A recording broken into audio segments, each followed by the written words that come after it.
खुलुमबाय। जों दा बे समाव दंफैयो गाजामाटी ओनसोलनि थुलुंगा फोथाराव मोनसे गोनां मिथिसार होनो थाखाय बे समाव आं आखायाव लादों। मानोना फैबाय थानाय 14 अक्ट' सानखालि बर'नि सासे बिर जोहोलाव बिथां बि बाम्बरगोरा बिथाङा बर'नि थाखाय जांख्रिखांनानै सासे बिथाङा मुंख्लं जानो गोनां जादोंमोन। दा बेखौनो लानानै बेयाव माने जोबोर गाजा गोमजायै बिथांनि मुंख्लं सानखौ फालिनो थाखाय बे समाव गोबां लाहार फाहार खालामगासिनो थानायखौ नुनो मोनदों। बे मुंख्लं साना जाबाय 36थि बोसोरारि बे खुंथायखौ बे समाव खुंनो लागै बे समाव गोबां लाहार फाहार आरो मावबाय थानायखौ जों नुनो मोनदों। मुंख्लं जालांनाय बिथां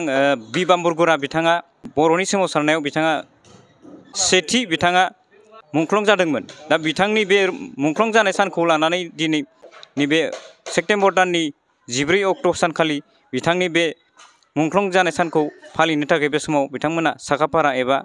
लाहार फाहार खालामबाय थानायखौ नुनो मोनदों। बे खुंथाय आफादनि बानजाय आफादनि जे बिथां कनभेनर एबा गाहाय बिथां लिंथुमगिरि बिथांनिसिम बिथाङा मा बुङो जों मिथिनानै लानानै फैगौ 14 सेप्तेम्बर बियो थांनाय 34 बोसोर एनडिएफबिनि जि जांख्रिथायारि जि सोमावसारनाय बे सोमावसारनाय समाव गिबिसिनै थांनाय 1988 मायथाइनि 14 सेप्तेम्बर खालि गिबि एनडिएफबिनि जानानै मुंख्लं जानाय बि बांबरगोरानि मुंख्लं सान आरो बे मुंख्लं सानखौ जोङो दिनै सुक्ति जानायनि उनावहाय दिनै बोसोरब्रै जाबाय आरो बे बोसोरब्रैनि उनाव बे बांबरगोरानि जि जोनोम जायगा बा एरिया बे खायजामाटी थुलुंगा फोथाराव बि टाइगार नैबे सायनासालि जि बैसागु सायनासालि दं बेयाव जोङो सानसेनि हाबाफारि लानानै दुखुनि सानखौ जोङो एक्स एनडिएफबिनि जेसेबां माने मावथि लोगोसेयै दानि खुंथायाव थानाय बिटिआर बा आसामनि मन्त्रि चिफ आरो डेपुटि चिफ इएम लोगोसेयै एमसिएलएफोर आरो दुलाराय बर' फरायसा आफादनि आफादगिरिजों लोगोसे बर' थुनलाइ आफादनि गाहाय नेहाथारि आरो लोगोसे बिदिनो सामाजिक माने संस्थाफोरनि आफादफोरनि दैदेनगिरि बुद्धिजिबि आरो बे ओनसोलनि गासै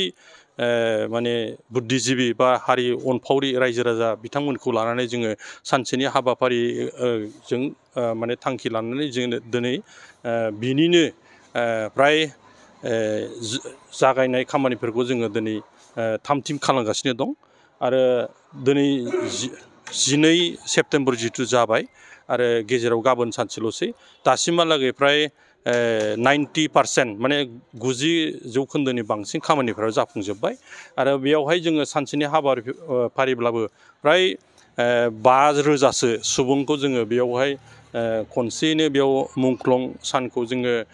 फालिनो थाखाय आरो बे बांबरगोराजों लोगोसे एरियायाव बा जोंनि बे उदालगुरि ओनसोलाव आरो लोगोसे जोंनि बिटिआर ओनसोल बा बिटिआरनि बाहेरा जेसेबांखिनि जोंनि मुंख्लंफोर जानाय बिथांमोननि न'खर आरो जोंनि मददगिरि हेफाजाबगिरि आरो थांनाय गोलाव सम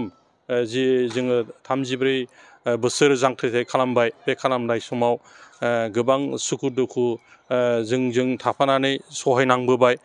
बिथांमोन रायजो राजामोनखौ जोङो बेयाव जोङो हांख्रायदों आरो आसा खालामदों बिथांमोनाबो जोंजों सहयोग होगोन आरो बेजों लोगोसे जिहेथु जोंनि बिटिआर ओनसोल हिसाबै बेयाव बर'ल' नङा गुबुन गुबुन हारि माहारिफोरबो दं बा दिनै असमिया थाबाय बिहारिफोर थाबाय बा माइन'रिटिफोर थाबाय बिथांमोननि गौथुमफोरनिफ्रायबो आरो बेयाव जोङो हांख्रायहरदों बिथांमोनाबो बेयाव नुजाफैगोन होननानै जोंनो खोथा होदों आरो लोगोसे जोङो बेयावहाय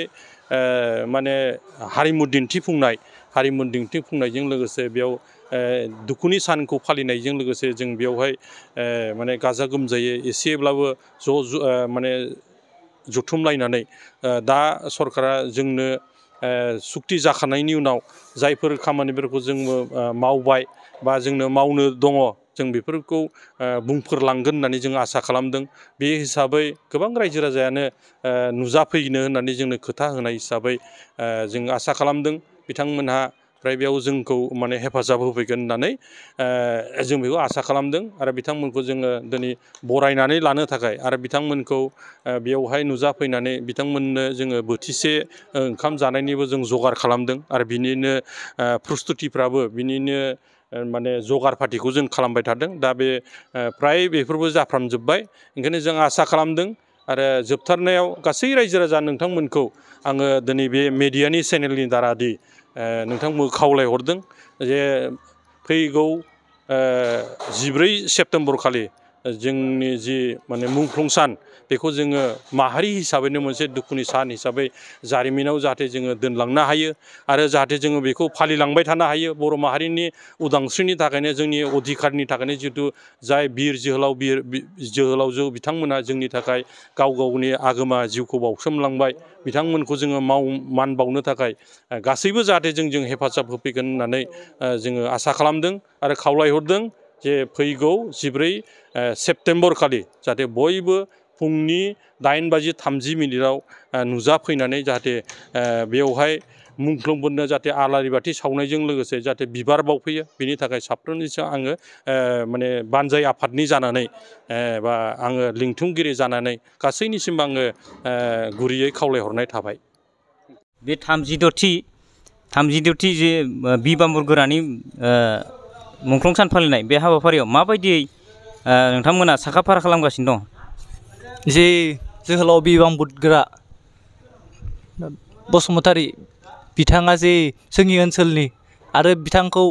जे सारा आसाम एबा हादर नाङैनो जे NDB-फोरनि गिबि जे मार्टियार्स होननानै मिन्थियो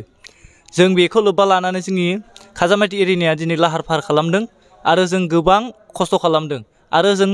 बे प्रग्राम एबा हाबाफारियाव जों जाफुंसार जाहोनो गोबां खस्थ' खालामगोन आरो जों मोजाङै जाफुंसार होगोन।